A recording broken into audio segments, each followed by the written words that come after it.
Hey guys, Kapper here, and welcome back. And this next video is a really good video. There's no doubt about it. So this was my friend Mark, who bought a property down here in Southern Illinois, and he kind of followed our lead on buying a property and starting into land management. However, have you ever heard the term like the Padawan has overtaken the JEDI Master?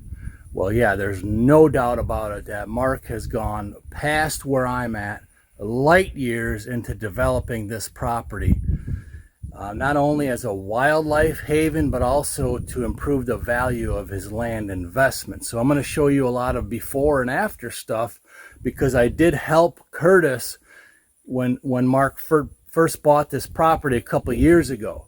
So I'll have a lot of before and afters. And Mark, man, you're doing a fantastic job. I have no doubt you're going to start coming out with 170 plus inch deer in the years ahead. So I wish you the best. So let's get into this property tour. Thanks a lot. Cutting your property is the key to getting deer to stay in their bed, security, and there's browse for them. Plus it gives you trails as you're doing your select cut to be able to get into the woods without bumping them. So after you had it logged, now you've noticed the difference? Tremendous. It's only been 1 year, and the number of deer, the number of bucks I'm seeing just shot up exponentially. Wow. Well, I got to do some in Kentucky, but we're going to take a tour around Mark's place. I'll show you guys some before and after stuff, because it's been, what, 2-3 years now? Yeah.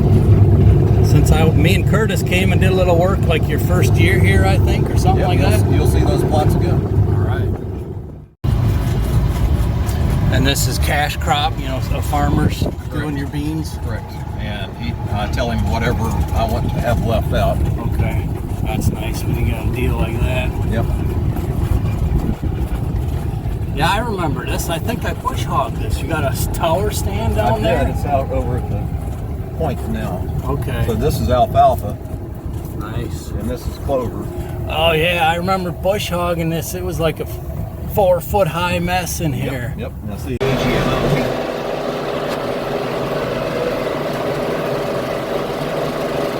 Serious stuff here also, just super thick. You can see I'm not even really cutting a lot, I'm just kind of mashing it down. Definitely gonna have to do this 2 or 3 times.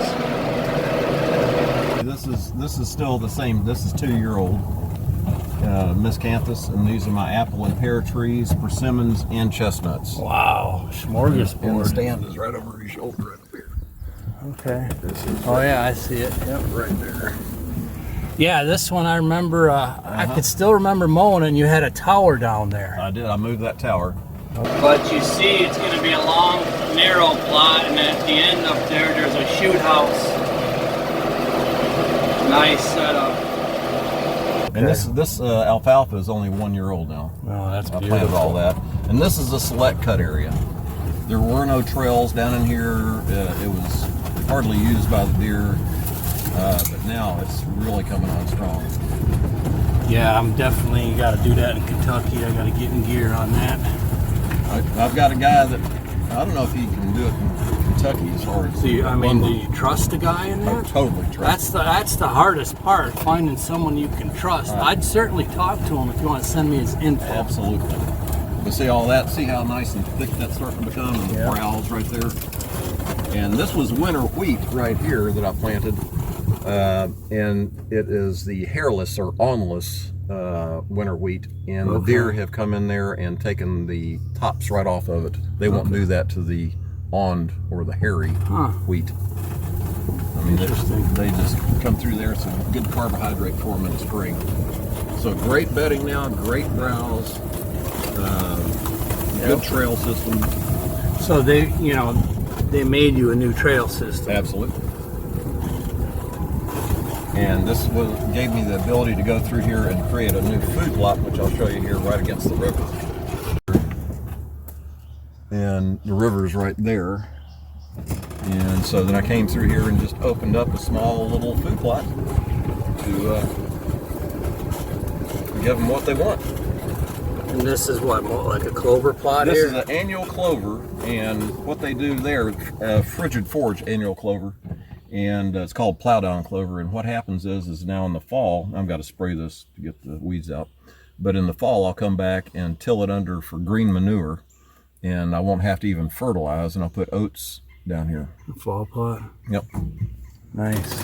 And that's the river right there. Yeah, I can see the opening there. Yep. And so this, they come right through here.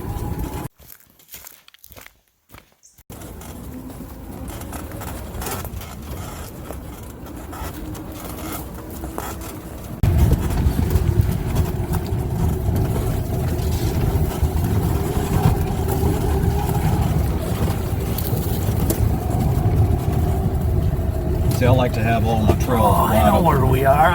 I mowed this too.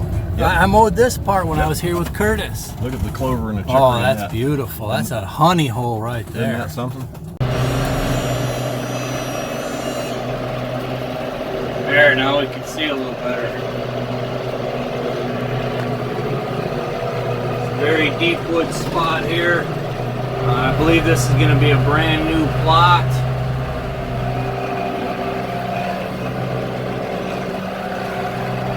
Tight quarters. Wow, look at that chicory. You mow this, right? Yeah, I've already mowed it. Yeah, I was gonna say, because the chicory, when it gets leathery, they don't like it. No. You got to keep that whack down. That's Whitetail Institute, and they Wow, that is beautiful. Yeah, and then you had your clover plot out here. Yep. That I don't remember. You're gonna change it or do something with Yeah, it. I did. I came in and did the annual clover again right here. And I'll put it. This is going to be in brassicas that frigid forward, big and beastie. And there's my chestnuts and my persimmons again, and alfalfa again right here. I got to come spray this. Oh, nice. Look at this stand. Oh, that's beauty. So you got that on this side and that on this side. Yep. And then this whole area over here, that's all alfalfa planted. I got to spray it too. Oh, that's right. This was a huge plot. Yep, that's a big plot of alfalfa. Then you got your beans. Oh, wow. Nice. I like this just gentle rolling through here. It's pretty. Yeah, the terrain is beautiful. A lot of people just don't realize about what we got down here in southern Illinois. Absolutely. Yeah, I remember this. It had to be, what, 2 years ago now, maybe? Or was it last year? No, I think it's been 2.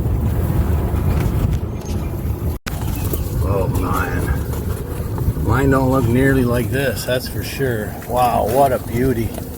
I don't recognize, is this? I opened all that up. Oh, you did this, okay. I was gonna say, I don't recognize this one. Yeah. Wow, that is beautiful. Stands right up there and the ladder's down. And the river ain't very far, is it? Right there. Right there, huh? So it's another pinch point. Oh yeah, I see your stand up there. Yep. Beauty. Oh yeah, man, you're doing some great work out here. Lithotum and a bush hog. I've been reading. I usually don't even need. And did some select cut down in there too, because when I was going down through there scouting after season, I just really was not finding much sign. That was a 1.5 years ago. So we select cut June of last year, and they have just exploded in there. Wow, it's. I haven't heard anyone like directly with that feedback of how after you log, how fast deer start. Well, the loggers, see, the deer are so curious. The loggers keep telling me as they're doing their logging, they have to push the deer out of the way. I've heard that before. Yes, they're just curious animals, so they keep coming in there and seeing what's going on, and they're browsing the leaves off the trees that have been knocked down. Okay, yep.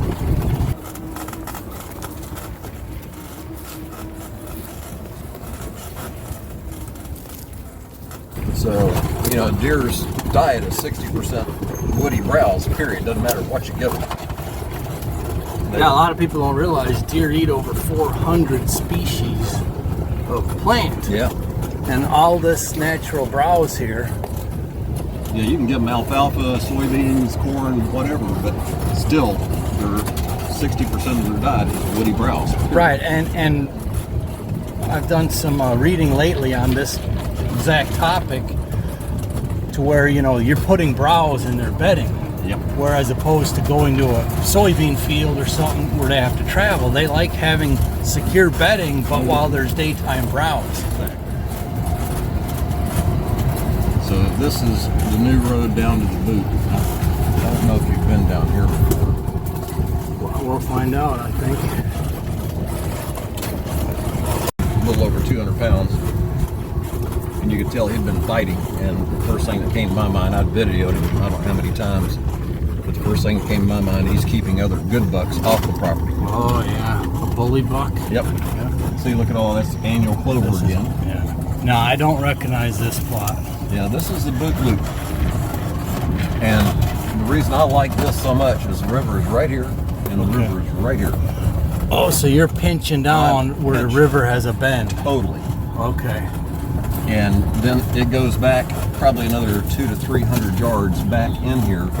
And so it was so thick that Bob and I went through there and made trails with the chainsaw a couple of months ago.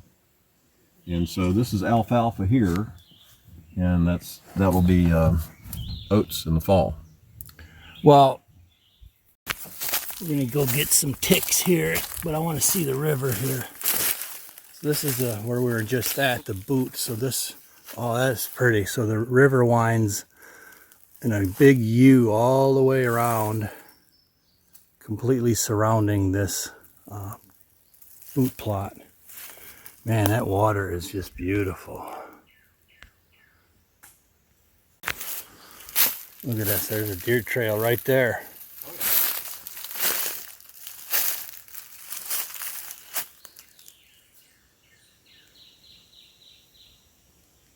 Fantastic.